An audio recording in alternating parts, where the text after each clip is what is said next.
এই যে কারি, যে শিশু কারি হাফেজ আবু রায়হান, উনি বাংলাদেশের সমগ্র বাংলাদেশের দ্বিতীয় স্থান তিনি অর্জন করেছেন। তার জন্য আমরা খুশি নে বেজার? কথা বলেন না, তার জন্য আমরা খুশি নে বেজার? তার জন্য এই বাহাসরার জমিন আপনার দামি হয়ে গেল, তার কারণে আমরা দামি হয়ে গেলাম। সুবহানাল্লাহ বলবেন না?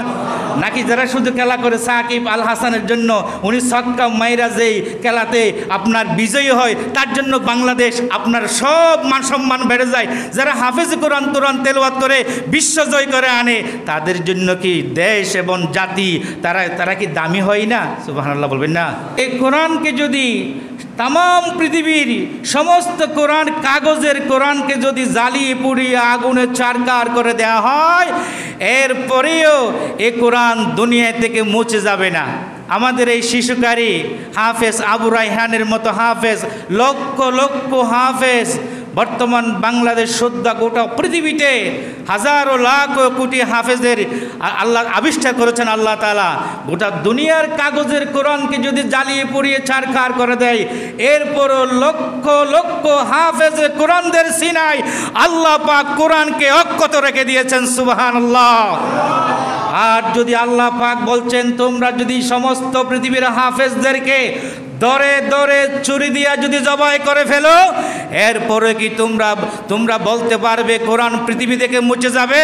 আল্লাহ তাআলা সবে কদরের রাত্রে সপ্ত আকাশ থেকে সামাই দুনিয়ার আকাশে একত্রে আল্লাহ তাআলা 30 পারা কোরআন নাজিল করেছেন।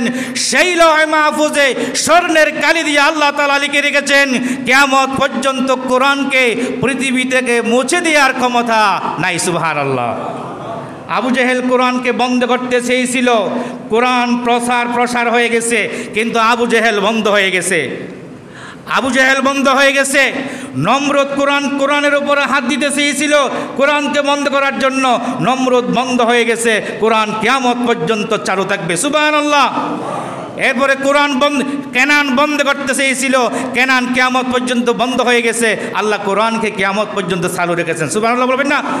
আবুল আহাব কোরআনকে বন্ধ করতে চেয়েছিল, কোরআনে হাত দিতে চেয়েছিল, আল্লাহ তাআলা আবুল আহাবের হাত ধ্বংস করে দিয়েছেন। আবুল আহাবকে স্তব্ধ করে দিয়েছেন, বন্ধ করে দিয়েছেন। কিয়ামত পর্যন্ত কোরআনকে আল্লাহ তাআলা চালু রেখেছেন। সুবহানাল্লাহ। কিয়ামত পর্যন্ত কোরআন থাকবে, আর কোরআনে যারা হাত দিতে চাইবে, আল্লাহ তাআলা তাদের হাতকে গুটিয়ে দেবে এবং তাদেরকে সেখানে আল্লাহ তাআলা বন্ধ করে দেবে। এটা চিরচিরিত সত্য। সুবহানাল্লাহ। কোরআনের সাথে যেমন বেয়াদবি করা যাবে না, হাফেজদের সাথেও তেমন বেয়াদবি করা যাবে না। হাফেজদের সাথে যেমন বেয়াদবি করা যাবে না, আলেমদের সাথেও তেমন বেয়াদবি করা যাবে না।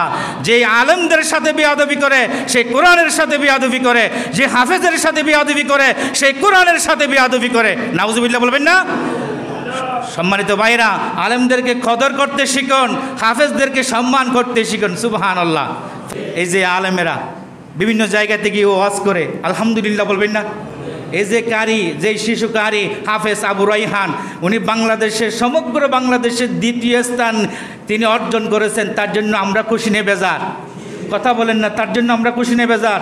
তার জন্য এই বাহাসরার জমিন আপনার দামি হয়ে গেল, তার কারণে আমরা দামি হয়ে গেলাম। সুবহানাল্লাহ বলবেন না?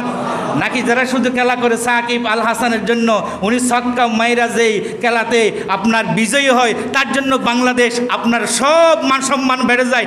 যারা হাফেজ কোরআন তেলাওয়াত করে বিশ্বজয় করে আনে, তাদের জন্য কি দেশ এবং জাতি তারা কি দামি হয় না? সুবহানাল্লাহ বলবেন না?